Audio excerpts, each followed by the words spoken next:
It's a place that lives on the edge of things, a hinge between Europe and Asia, Azerbaijan. The name itself sounds like something out of a forgotten epic, a land of ancient kings and simmering conflicts. It's wedged between Caspian Sea, Caucasus Mountains, Russia to the north, Iran to the south. That's some heavy-duty real estate. You come here expecting oil, gas, and maybe a few old carpets. What you find is a whole lot more complicated. It's a collision of worlds. You step out into Baku and the first thing that hits you is the wind. The Baku wind, they call it the Khazri. It's a relentless, chaotic force whispering secrets from the labyrinthine alleys of the old city. Then it's howling a modern scream down the wide, clean boulevards lined with designer shops.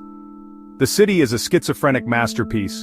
You can stand on a corner and see a 12th century fortress, a drab Soviet-era apartment block, a Zaha Hadid-designed architectural marvel. It doesn't just coexist, it clashes, argues, and somehow finds a strange, dissonant harmony. The streets are a theater of this conflict. Old Ladas coughing and sputtering, gleaming new Mercedes, Range Rovers. Men in sharp Italian-cut suits, grandmothers in traditional headscarves selling bundles of fresh herbs. Everything is polished. You can't talk about Azerbaijan without talking about the women. They are, in a word, formidable. You see them on the streets of Baku, and the first thing you notice is the effort. Hair is perfectly coiffed. Makeup is flawlessly applied. Outfits are meticulously coordinated. Look closer, it's a beautiful, intricate armor. They are expected to be educated, ambitious, dutiful daughters, wives. My first real conversation is with a young woman named Lale, a university student I meet in a small bookstore. She speaks flawless English, learned from watching American TV shows. But then her voice lowers, and she talks about the reality. So what does $500 actually get you in this land of fire and contradictions? Let's break it down. $500 translates to about 850 Azerbaijani manat. In a city like Baku, that money can either disappear in a weekend or last you for weeks. It all depends on which version of Azerbaijan you choose to experience. If you stick to the glitzy downtown, the fancy hotels, the restaurants with English menus, your wallet will feel the burn. A single night at a brand-name hotel can vaporize a third of your budget. Forget the international chains. For about 30 to 40 manat a night, that's around $20, you can get a clean, comfortable room. Now for the best part, the food. This is where your money goes the furthest and your experience gets the richest. Here, a massive plate of plov will cost you maybe 8 manat. Add in the endless glasses of tea for pennies, and you're golden. A ride on Baku's clean, efficient Soviet-built metro costs 0.40 manat. In a place where public image is everything, the most interesting stories are the ones told in whispers.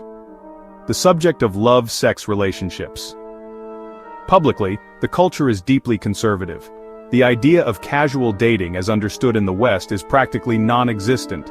Young people, especially women, are under immense pressure to protect their honor, which is inextricably linked to the honor of their entire family.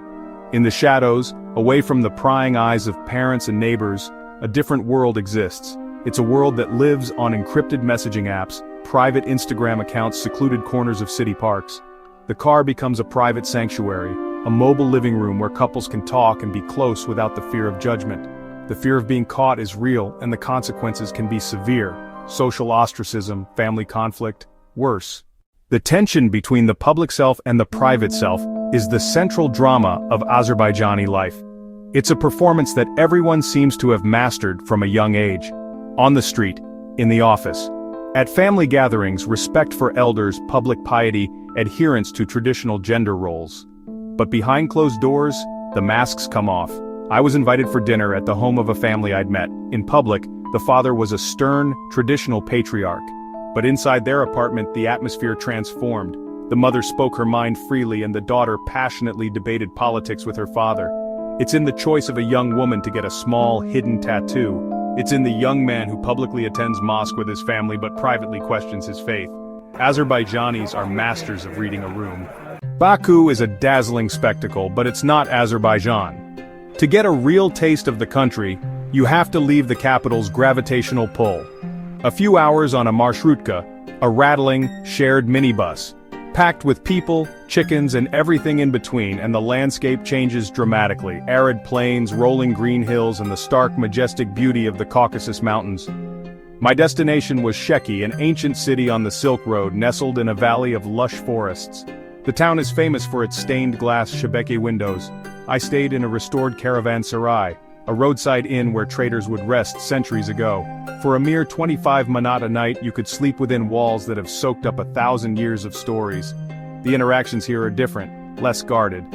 An invitation for tea quickly turns into an invitation for dinner, which then becomes an insistence that you stay the night. To refuse is almost an insult. This is where you see the soul of the country, stripped of the capital's glitz and anxiety. You come to a place like Azerbaijan with a suitcase full of preconceptions, a Muslim country on the border of Iran. You expect overt religiosity, a society governed by strict Islamic law. What you find is a universe of infinite, confusing, and beautiful shades of gray. Azerbaijan is one of the most secular countries in the Muslim world, a legacy of 70 years of Soviet-enforced atheism. While most people identify as Muslim, for many it's more of a cultural or national identity than a daily religious practice. Yes, you hear the call to prayer, but the bars are also full. Vodka. People are eager to talk, to practice their English, to ask about your life.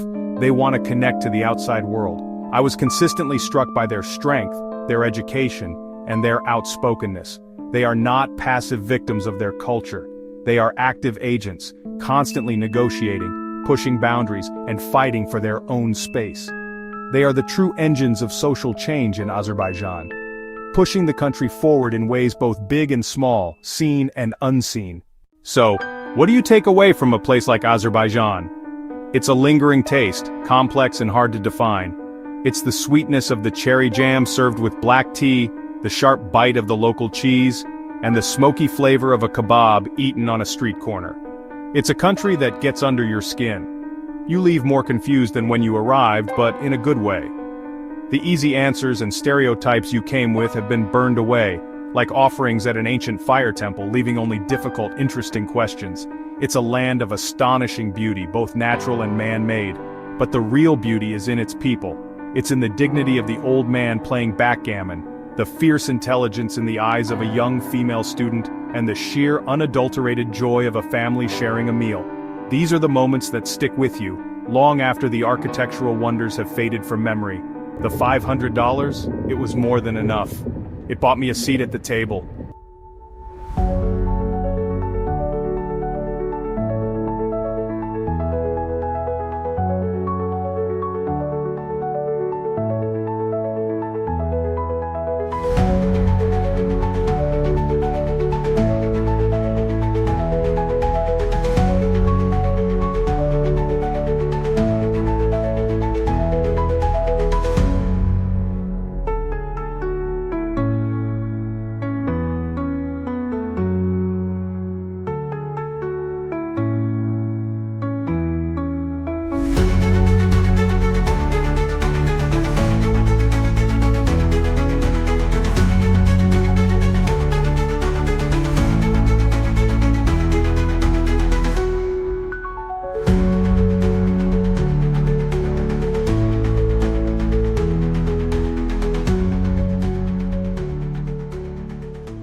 doğma vatanımsın Azerbaycan.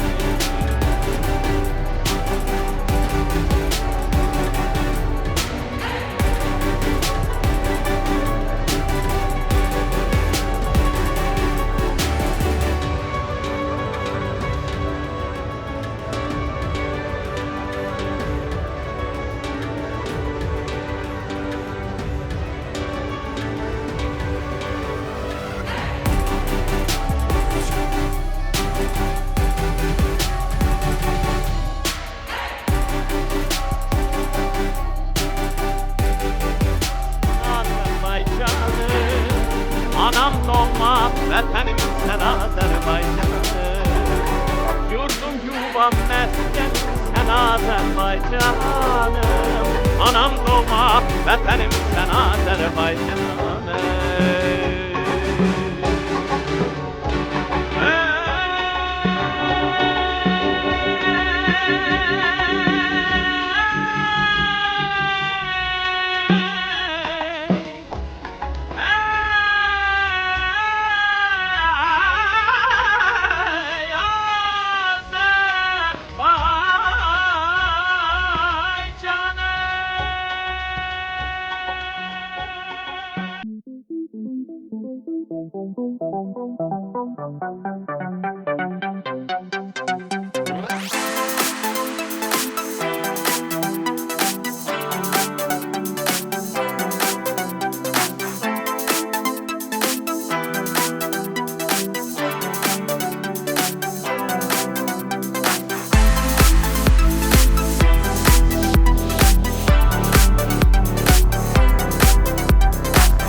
sevseydim,